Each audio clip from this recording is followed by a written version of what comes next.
Welcome to the Life in Focus podcast, brought to you through Rogers Research Global, with your host, clinical psychologist, Dr. Marie Rogers. Hello and welcome to today's episode. This is Your Life in Focus. Today I'm going to talk about cognitive distortions, connect them with your executive functions, and help suggest ways to clearer thinking and better living. Something that every therapist or psychologist looks for when working with an individual in psychotherapy is their pattern of thinking, of processing the world around them, and especially their cognitive distortions. At the end of today's podcast, I'm going to share Miguel Ruiz's 4 Agreements from his 1997 bestseller, The 4 Agreements, A Practical Guide to Personal Freedom.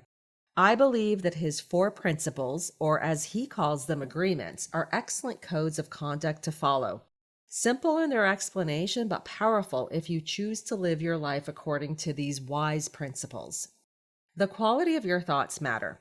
Think about this in perspective to wisdom. We know wisdom when we see it, when we hear it, but can we effectively define it? What exactly makes a person wise? What is the quality that establishes wisdom? Wisdom involves thoughtfulness, and I emphasize thought and thoughtfulness.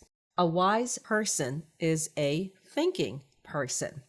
When you think of a wise person, you're in all likelihood thinking of someone who is both emotionally and behaviorally regulated, who is empathic, as well as compassionate, and who has solid insight and judgment. We see here that wisdom is a lot more than intelligence and common sense. It's a way of looking at life with the bigger and higher picture perspective. Keeping the picture of the wise person in view, let's get into the cognitive distortions, which are the thinking patterns that veer away from bigger picture and higher thinking. As an aside, and important to note, every human being cognitively distorts reality. Everyone. I say this to make sure that it is clearly understood that the goal is not to never cognitively distort, as we all do it. But this is more about living in awareness in the space of self-reflection and openness to feedback so that when it does occur, you catch it and you catch it early, giving you a better chance to realign your thinking. Your brain is constantly processing information and does so with lightning speed. It quickly decides what stimuli to attend to and what to ignore. Emotions play a large role in the brain's filtering process. How the information is processed will determine the degree to which you will feel focused, serene, calm, anxious, stressed, and/or discombobulated. Your executive functions are key to critical reasoning and problem solving. Critical reasoning and problem solving are negatively correlated with cognitive distortions. As one goes up, the other goes down. Everybody cognitively distorts. You can't always think clearly, logically, and productively. But you can't help notice when thinking goes awry. You can learn to mindfully halt a runaway thought process that is taking you down a dark and deep rabbit hole. You can learn to leverage your executive functions and mitigate cognitive distortions. Clarity in thinking amplifies wisdom. I mentioned executive functioning. If you've been following this podcast and my blog, Life in Focus, then you are probably by now very acquainted with the executive functions. If not, then welcome to the podcast, and here is a quick review. The executive functions are the skills required for achieving success.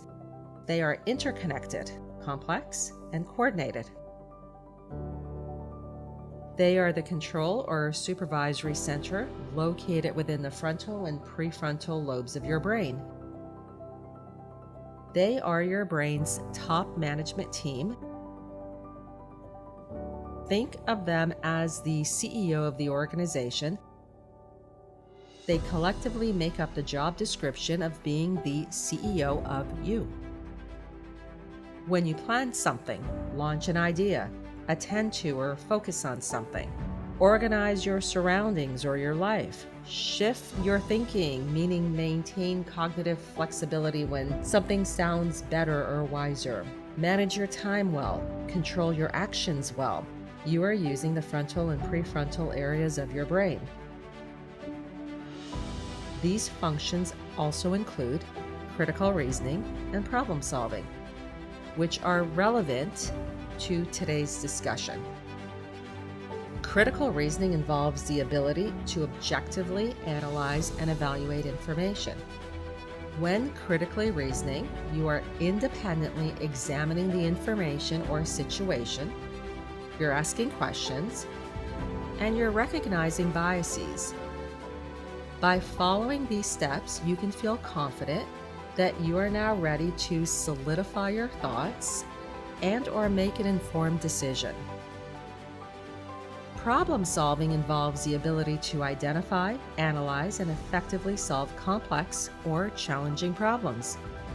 When problem solving, you are conceptualizing the problem, seeking and generating potential solutions, evaluating alternatives, and determining the next best action steps. Critical thinking and problem solving go hand in hand, and they are more sophisticated functions of your executive processes or your executive functions. To quote Albert Einstein, the most important thing is not to stop questioning.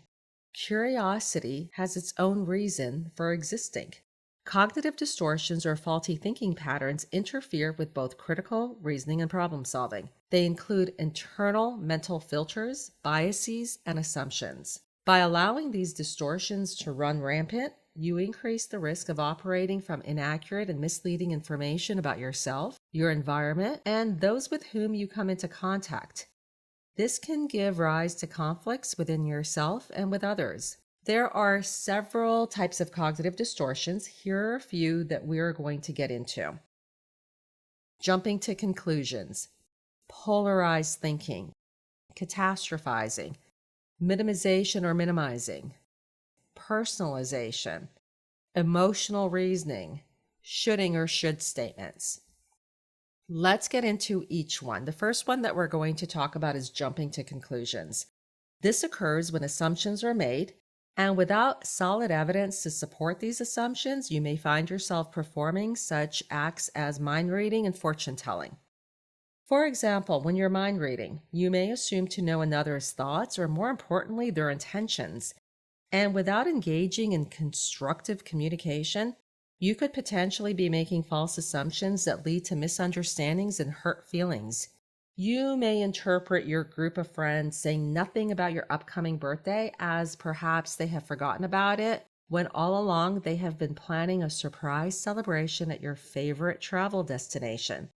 As they continue to say nothing when the weeks and days leading up to it are fast approaching, you find yourself feeling a growing sense of sadness, bitterness, and/or resentment, creating a story within yourself, within your mind, about your friends and this friend group that is simply not true.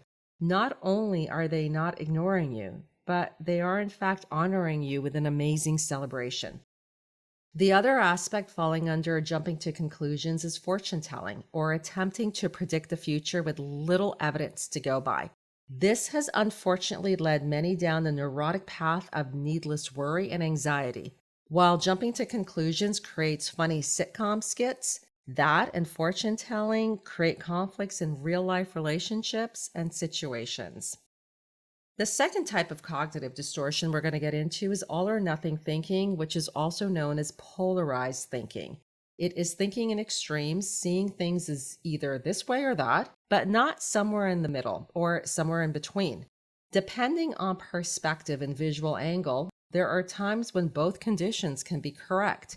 A perfect example is when two people disagree as to whether the number they're looking at is a 6 or a 9. Both are correct depending on the angle in which one is viewing the number.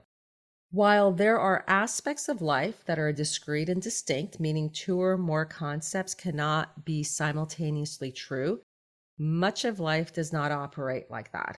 Another way of looking at this is that much of life operates in the gray area. There's room for multiple ways of viewing something. An individual prone to this type of cognitive distortion may view a hiccup in a relationship as the relationship being over.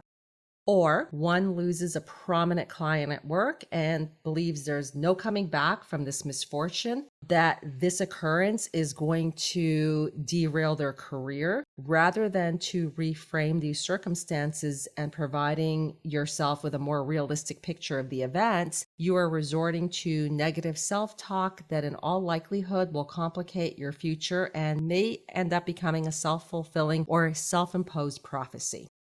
A healthy self-talk would include, sometimes unfortunate events happen, but I can bounce back. I believe in myself.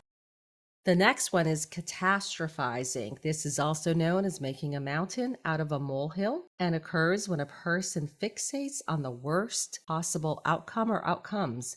As negative possibilities escalate, fear overtakes and overwhelms the brain and body. Think of fear using its acronym FEANR as false evidence appearing real. Here's one basic truth about life that most can relate with. When the worst thing happened to you, the thing that you couldn't possibly really worry about it happening because in all likelihood it caught you by surprise, you probably weren't thinking about it. You weren't planning for it. You weren't getting yourself ready for it. It caught you off guard. It confused you. You felt like you were living in some altered state because you just didn't even know to worry about this. You didn't see it coming. For most of us, the worst things that we've ever had to deal with, we honestly did not see coming, so we couldn't have worried or prepared for them. This reminds me of Mark Twain's quote, "I am an old man and have known a great many troubles, but most of them never happened." This could potentially be the problem with worrying. Most of the things you worried about probably didn't happen, or if they did happen, they were not as dire as you would have expected. So, because most of the things we worry about, if you're prone to worrying, don't occur, your brain has actually associated worrying with a good or positive outcome. This connection can grow more powerful over time and can keep you from doing the appropriate possibility versus probability thinking.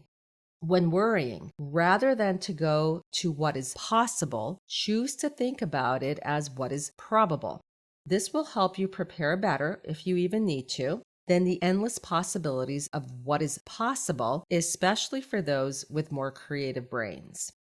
In anxious thinking and catastrophic thinking, what is improbable has unfortunately become all too possible, and panic rears its ugly head playing the neurotic what-if game. As every negative possibility is generated in your mind, creating an endless what-if scenario that's getting scarier by the second, challenge yourself to reverse the direction of the what-if game. Here are your new rules. What if everything turns out just fine? What if this challenge is really not a challenge at all? What if I am well equipped to handle any curveballs this particular situation may deliver? What if everything turns out better than I could have hoped for? What if this is actually the lucky break I've been longing for, but it's disguised as a problem? Let me repeat this one. What if this is actually the lucky break I've been longing for, but it's disguised as a problem? And the last, what if reversal? What if this situation that I'm concerned about is going to turn out to be the greatest gift I could have received? Again, when concerned or worried, remind yourself of statistics probability theory. Just because something is possible, it does not make it probable. By accurately identifying and examining your cognitive distortions, you will give yourself the power to reverse or rethink them. This is your pathway to peace and emotional freedom. Here is the next cognitive distortion, minimization. This occurs when burying your head in the sand or believing all is well when the evidence is contrary, it points otherwise. When reframing significant events to lessen their importance, you may find yourself eventually buried under bigger and more formidable challenges down the road. Downplaying a significant situation, event, or emotion is a form of denial, one of the more prominent defense mechanisms. A typical scenario in which this shows up is addictions. when told by countless others, perhaps through an intervention that they believe you have, for example, a drinking problem. A classic minimization response would be to discount the drinking as behavior on your part in which you are just having a good time or having fun, or that others need to lighten up. The next cognitive distortion is personalization. This is also known as being very hard on yourself, assuming responsibilities for situations and events that were not within your control. This often involves attributing external events or circumstances that have little or nothing to do with you and making them about you, or holding yourself personally responsible. Feelings of shame and guilt emerge, believing that somehow you are responsible for negative outcomes or that a difficult situation was somehow related to your incompetence or lack of proper follow-through. The belief is that you could have done more or done something differently, when all evidence points to circumstances that were outside of your control. For example, you are a healthcare professional and one of your patients suffers a negative outcome that was independent of your care and intervention. Personalization would keep you from objectively evaluating the patient's poor prognosis and outcome, leading you to believe that you are somehow responsible. This type of thinking will eventually lead to burnout, especially if you work in the healthcare industry. Emotional reasoning is the next cognitive distortion that we will discuss. This is when you believe your feelings are always accurate, and that if you're feeling it, then there must be something to the feeling that is worthy of your full attention and action, with full being the operative word here. Emotional reasoning as a cognitive distortion is prevalent in individuals with anxiety and panic disorders. By being excessively tuned into your emotions and feelings, you may make assumptions about reality based on feeling uncomfortable or scared, believing that there must be something lurking around that is scary or contributing to the discomfort. Sometimes things can feel scary or off, but they're not, and you're safe, and in reality, all is good. Whereas we do not want to discount feelings because sometimes we know something from a gut level that does not register within the more cognitive sphere, we nonetheless do not want feelings to dictate life decisions. Don't dismiss your feelings, examine them, give them the respect that they deserve, and then decide what you need to do with them. Feeling scared or timid about, let's just say, driving, does not mean the driving conditions around you are dangerous. So again, don't dismiss your feelings, examine them, take a look at them, give them, again, the respect that they deserve, and then make a conscientious decision about what you need to do with them. And the final cognitive distortion that we're going to discuss today is should statements. These statements often give rise to feelings of anxiety and fear by having you believe you should be doing something you're not, or that you should have done something you didn't. They contribute to feelings of guilt and shame, and ultimately to a self-narrative of failure. These thoughts can eventually promote the rise of a depressive disorder, which will then make it more difficult to extricate yourself from them. By self-reflecting and self-examining your should beliefs, their origins, and what is attaching you to these heavy suppositions, you will be providing yourself the opportunity to release them and perhaps granting yourself some much-needed peace and grace. Committing to being the best person you can be is not synonymous with living in the space of shoulds. You are human, and you will, at times, do things that do not express your very best. And somewhere within yourself, you will need to come to terms with the fact that this is okay. A term and recommendation made popular by psychologist Albert Ellis, founder of Rational Emotive Behavioral Therapy, is to stop shoulding all over yourself. Here's what you're going to want to do. Incorporate transformational language in your self-dialogue. The words you choose to speak with yourself matter. They eventually become the language that shape your thoughts and experiences. Use words that empower you, that shift your mindset toward confidence and self-efficacy, and minimize the use of words that ultimately become your thoughts that minimize you. Your first and most powerful step is to develop an awareness of these distortions and when you're using them. Be open to reliable and honest feedback from trusted others. Don't try to rush progress. Each and every time, each and every step in the right direction will get you one step closer to clarity and truth. Keep examining your thoughts and look for distortions. If you're finding this to be a formidable challenge, then don't hesitate to seek professional guidance. The go-to intervention that may be helpful for you is cognitive behavioral therapy, or CBT, a form of therapy highly effective at promoting more realistic and balanced thinking. Extensions of more traditional CBT or cognitive behavioral therapy include dialectical behavioral therapy, or DBT. It combines cognitive behavioral therapy techniques with principles of mindfulness. Acceptance and commitment therapy, ACT, combines CBT, mindfulness, and acceptance-based strategies to increase flexibility, which is a key executive functioning skill. Another one is mindfulness-based cognitive therapy, MBCT. It combines CBT, or cognitive behavioral therapy, mindfulness, and breath work, and it's an offshoot of Jon Kabat-Zinn's mindfulness-based stress reduction program, or MBSR. In summary, problem solving and critical reasoning are essential executive functioning skills that empower individuals to challenge cognitive distortions, make informed decisions, solve complex problems, think strategically, and live more peaceful and satisfying lives. Elevate your executive functions to reduce your cognitive distortions. And as promised in my introduction, I'm going to leave you with the wisdom of Don Miguel Ruiz, author of the bestseller, The 4 Agreements, A Practical Guide to Personal Freedom. Here they are as outlined in his book. These agreements are based on ancient Toltec wisdom and offer guidance for living a life of happiness, peace, and fulfillment. The 4 agreements are as follows. Number 1, be impeccable with your word. This agreement emphasizes the power of our words and the importance of speaking truthfully and with integrity.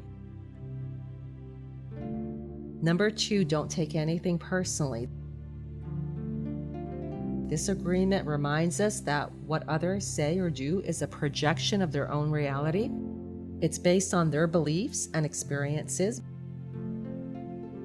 By not taking things personally, we can avoid unnecessary suffering and maintain our inner peace. Sometimes what's said behind our backs is truly none of our business. Number 3, don't make assumptions. Making assumptions about others' thoughts, feelings, or intentions often lead to misunderstandings and conflicts.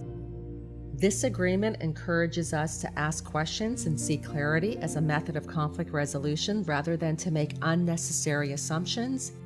It promotes and enhances effective communication and genuine understanding.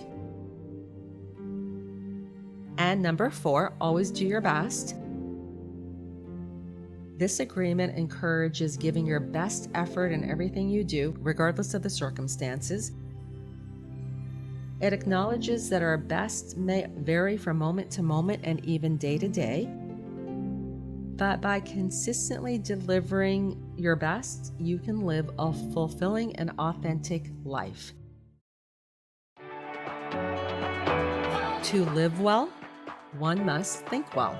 Now, go engage in your world with clarity, connection, and courage. The information presented is intended for general knowledge and is not a substitute for medical advice or treatment. As with most things in life, there isn't a magic pill or cure-all, but there are strategies to help regain control of your life. If you'd like to read or learn more about today's and other related topics, please visit drmarierogers.blogspot.com.